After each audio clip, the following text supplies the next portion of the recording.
बहुमत वाली सरकार जब थी बीजेपी तो भी कोई ऐसा बिल नहीं लाती थी जिससे देश के लोग खुश हों। संसद तो छोड़ दीजिए, अग्निवीर बिल से कोई खुश था? वक्फ बोर्ड बिल, सीए एनआरसी, 370 हटाना। दरअसल बीजेपी देश का एजेंडा लागू नहीं कर रही है, आरएसएस का एजेंडा लागू कर रही है। और आरएसएस सिर्फ मुट्ठी भर लोगों का संगठन है, एक जाति का, उसको एक धर्म का संगठन भी नहीं कह सकते कि हिंदुओं का संगठन है, एक जाति विशेष का संगठन है। आरएसएस के 100 साल हो रहे हैं। 50 साल तक उसने तिरंगा नहीं फहराया, संविधान का विरोध किया, बाबा साहब का विरोध किया।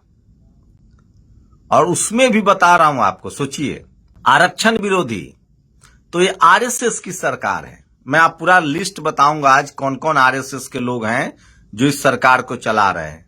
लेकिन सोचिए, ये कभी कभी जाति को टारगेट करते हैं। इन्होंने सवर्णों को 10% असंवैधानिक 10% आरक्षण दे दिया संविधान संशोधन करके। ये नोटबंदी कर दिए, जीएसटी पर ये खुद बैकफायर हो रहे हैं। किसान बिल लाया, उसको वापस लेना पड़ा, उस पर विरोध हुआ। सीए एनआरसी पर विरोध हुआ, नोटबंदी में लोग मरे। वक्फ बिल का विरोध। तो कोई ऐसा बिल नहीं लाती है सरकार जिसका विरोध न हो, और लोग विरोध करते हैं, आम लोग। वो तो अलग बात है कि डर से नहीं बोलते हैं। लेकिन अब जो बिल ला रही है, सोचिए वो कितना खतरनाक है। एक मनमोहन सिंह थे जिनको मीडिया मौनी बाबा बोलती थी, कमजोर प्रधानमंत्री। लेकिन वो right to education, right to food bill लाते थे, right to health, right to information. जब यूपीए 1 की सरकार थी तो ओबीसी को रिजर्वेशन मिला कॉलेज यूनिवर्सिटी में। कोई विरोध करता था right to education, right to food, मनरेगा जैसे बिल का? कोई नहीं विरोध करता था। जब पेट्रोल महंगा होता था तो विरोध होता था। लेकिन आज होता है, पेट्रोल महंगा है तो विरोध नहीं होता है, बेरोजगारी है तो विरोध नहीं होता है, अग्निवीर हो तो भी सरकार का विरोध नहीं होता है। और विरोध कौन नहीं करता है? मीडिया।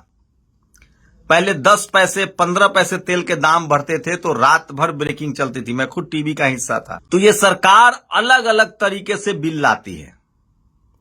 मुसलमानों को सीए एनआरसी पर सड़क पर उतार दिया, वक्फ बोर्ड बिल पर सड़क पर उतार दिया। तो हिंदू मुस्लिम इनका पर्सनल एजेंडा है, वही इनकी राजनीतिक एजेंडा है। एक बात समझ में आती है, नोटबंदी से देश को सड़क पर उतार दिया, अग्निवीर से सारे लोगों का नौकरी छीन लिया। और अब जो ये बिल ला रहे हैं, इनका कोई बिल राष्ट्र हित में नहीं होता है, आरएसएस के हित में होता है, पार्टी के हित में होता है। अब सोचिए, पहले ही सुप्रीम कोर्ट के एक आदेश से कि 2 साल की सजा हो जाएगी तो आप चुनाव नहीं लड़ सकते हैं। लोअर कोर्ट से दलित पिछड़ों को सजा दे दी जाती है और विधायक गए। इस देश में बहुजनों के लिए, आप सोचिए, मैं रोज कह रहा हूं, 40 करोड़ दलित, पिछड़ा, किसान, आदिवासी, अल्पसंख्यक जो है वो पहले ही खेल से बाहर है। उनके पास न शिक्षा है, न घर है, न खाना है। 40 करोड़ लोग किसी भी तरह से इस देश में गुजारा कर रहे हैं। 40 करोड़ लोग, सोचिए। बचे 80 करोड़ लोग और जो सरकार के 5 किलो राशन पर जिंदा है। उनके पास एक सर छुपाने के लिए घर है, लेकिन वो सिस्टम के हिस्सा नहीं है। वो 80 करोड़ लोग लाचार, बेबस हैं। वो कौन है? दलित, पिछड़े, किसान, आदिवासी, अल्पसंख्यक है। तो 120 करोड़ लोग तो पहले ही देश में रेस से बाहर हैं। किसी तरह से 50 करोड़ लोग और 30 करोड़ लोग और बचे 150 करोड़ में। 15 करोड़ पिछले 75 साल में दलित, पिछड़े, किसान, आदिवासी, अल्पसंख्यक सिस्टम का हिस्सा जो बने हैं। और 15 करोड़ जनरल के पास सारा शहर, media, judiciary, college, university, bureaucracy, business, IIT, IIM, उनको कोई दिक्कत नहीं है। उनके लिए विदेश से लेकर देश तक नौकरी, रोजगार, 7 पीढ़ियां उनकी मजबूत है। क्या कीजिएगा? पढ़ने लिखने का हक उनको था, बिजनेस का हक उनको था। उसी समाज से ज्ञानेश गुप्ता आते हैं, उसी समाज से आरएसएस के प्रमुख आते हैं, जिनको कभी पढ़ने लिखने पर रोक नहीं थी, जिनको व्यापार पर रोक नहीं थी, उसी समाज से। लेकिन जो दलित, पिछड़े, किसान, आदिवासी, अल्पसंख्यक जिनको पढ़ने लिखने का अधिकार नहीं था, वो सब 15 करोड़ इस देश के हिस्सा बने। उसमें मैं भी एक हूं जो पढ़ लिख कर रिजर्वेशन की वजह से आज आपके सामने बोल रहा हूं, पत्रकार बना। इसलिए नैतिक जिम्मेदारी है। अगर कोई दलित, पिछड़ा, किसान, आदिवासी, अल्पसंख्यक होता तो वो स्कूल बनाता, अस्पताल बनाता, नौकरियां पैदा करता, रोजगार देता, ताकि 120 करोड़ लोग जो सिस्टम के हिस्सा नहीं है वो सिस्टम का हिस्सा बने। लेकिन आरएसएस चाहती है कि जो सिस्टम के बाहर है वो तो बाहर ही रहे।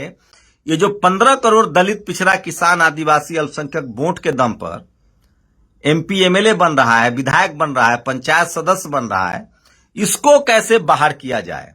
क्योंकि वोट की वजह से 50% SC, ST, OBC के लोग, कहीं लालू यादव, मायावती जी, अखिलेश यादव, तेजस्वी यादव, हेमंत सोरेन, स्टालिन जैसे लोग सत्ता में आ गए हैं। पहले बूथ लूटने का काम किया, पहले टिकट नहीं देते थे, फिर बूथ लूटते थे, फिर दरवाजे पर बूथ बनवाए, फिर ईवीएम लेकर आ गए, और उससे भी नहीं हुआ तो अब तो वोट की चोरी हो रही है। उसके बाद भी पेट नहीं भरा तो अब ये ऐसा बिल ला रहे हैं। पहले ही 2 साल वाले में दलित, पिछड़े नप रहे हैं, अब ये बिल ला रहे हैं कि किस तरह से किसी को 30 दिन के लिए गिरफ्तार कर लो और उसको इस्तीफा देना पड़ेगा। अब तो रहा सहा जो एमएलए, एमपी बनना था वो भी आप गए, और ये तमाम चैलेंजेज उन सबके सामने आएगा जो आज बीजेपी के साथ, सरकार के साथ गठबंधन में है। कल नीतीश कुमार कहे कि हम समर्थन वापस लेते हैं, उन पर 30 दिन का हो जाएगा। नायडू कहे, मांझी जी कहे, चिराग पासवान कहे। आज भले इन लोगों को लगता है कि हम बच जाएंगे, तो सोचिए अब आप एमपी बन गए, एमएलए बन गए, मुख्यमंत्री बन गए। मान लीजिए बिहार में तेजस्वी यादव मुख्यमंत्री बन गए, उनको एक केंद्र में मोदी जी की सरकार है, ईडी, इनकम टैक्स, सीबीआई पर सुप्रीम कोर्ट की प्रतिक्रिया है, कह देंगे कि भैया इनको अरेस्ट कर लो और 30 दिन बाद इनको इस्तीफा देना पड़ेगा, सरकार गिर जाएगी। तो पहले ये सरकार को, चुनी हुई सरकार को खरीदते थे, फिर पार्टी तोड़ते थे, और अब तो मुख्यमंत्री को ही रिजाइन करवा देंगे।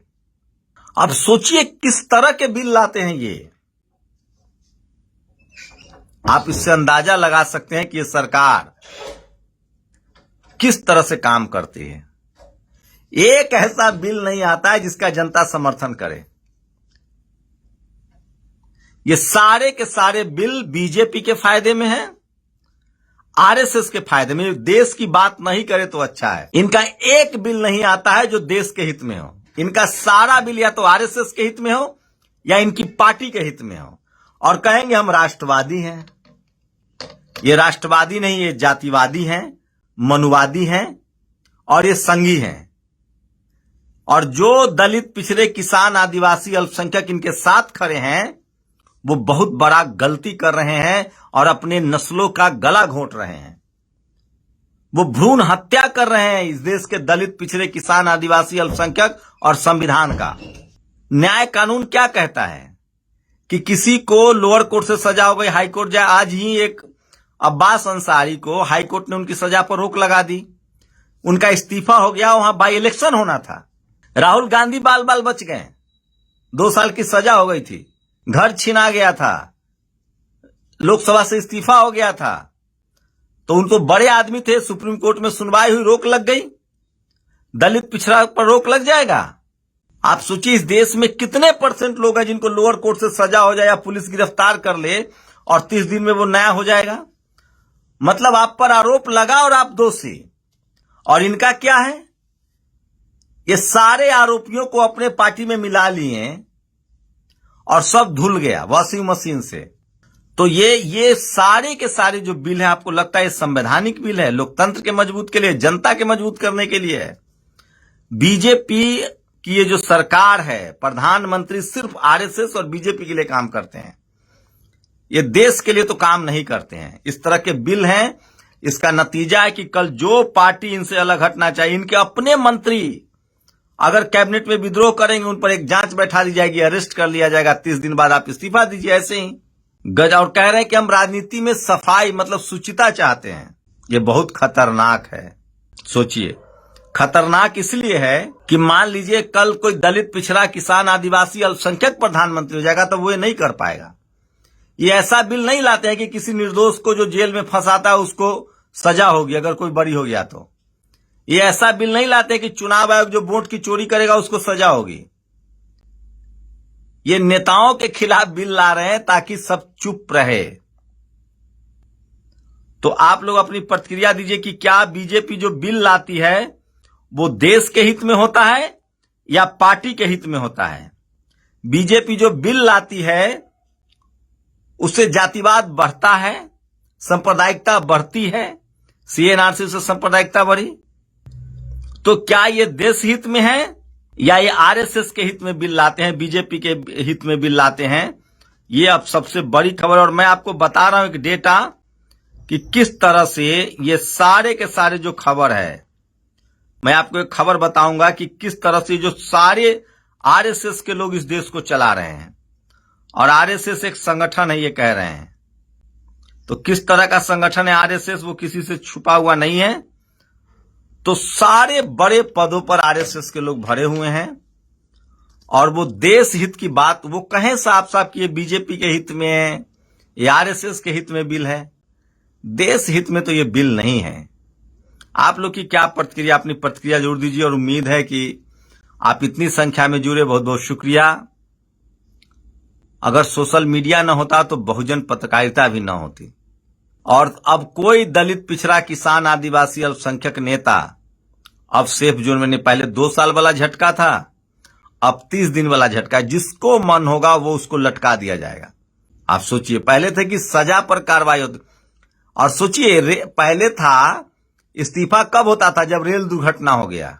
सोचिए सीएजी का विनोद राय, जातिवादी मनुवादी संघी जो इस सरकार का दुलारा है, उसमें एक ओबीसी की बेटी कनी मोरी जेल गई, एक दलित मंत्री, दूरसंचार मंत्री ए राजा जेल गए। कोर्ट ने बरी कर दिया उन दोनों को। दोनों की मंत्रालय चली गई, सत्ता चली गई। अरे नैतिकता होता है कि आप मंत्री हैं, कोई काम गड़बड़ हुआ तो आप पहले इस्तीफा दीजिए। ये बात सच है कि नैतिकता के लिए है कि भाई किसी मंत्री पर आरोप लगा तो वो इस्तीफा दे, लेकिन वो उसकी नैतिकता पर है। लेकिन ये कहना कि किसी पर केस दर्ज हो जाए 30 दिन के बाद उसको इस्तीफा देना ही पड़ेगा, इसका दुरुपयोग भी होगा, फंसाया जाएगा लोगों को। अभी नीतीश कहे कि हम समर्थन वापस लेते हैं, नायडू कहे कि हम समर्थन वापस लेते हैं। पता चला 30 दिन के लिए जेल चले जाएंगे। अभी तो मोदी जी की सरकार है और इस देश में इनकम टैक्स को मैं नहीं, ईडी को मैं नहीं, सुप्रीम कोर्ट ने कहा है वसूली गिरोह, सीबीआई को तोता कहा है। तो संवैधानिक संस्थाओं में बैठे लोग कितने ईमानदार है वो किसी से छुपा नहीं है। मिला जुला के डेमोक्रेसी को, संविधान को हम सबसे बुरे वक्त से गुजरते हुए देख रहे हैं। क्या बीजेपी के इस बिल से ट्रांसपेरेंसी बढ़ेगी, राजनीति में सुधार होगा, या दलित, पिछड़े, किसान, आदिवासी, अल्पसंख्यकों के रास्ते और मुश्किल हो जाएंगे? क्योंकि 2 साल वाले मामले में सबसे ज्यादा दलित पिछड़े फंसाए जा रहे हैं। आप लोग अपनी राय जरूर दीजिए। शुक्रिया। दस्तक की आपसे गुजारिश है कि अगर इसको बचाना चाहते हैं तो नेशनल दस्तक को सब्सक्राइब करने के लिए रेड कलर के सब्सक्राइब बटन को दबाएं, फिर बेल आइकन की घंटी दबाएं। नेशनल दस्तक को बचाने के लिए बहुत जरूरी है कि हर खबर को शेयर करें, लाइक करें, कमेंट जरूर करें।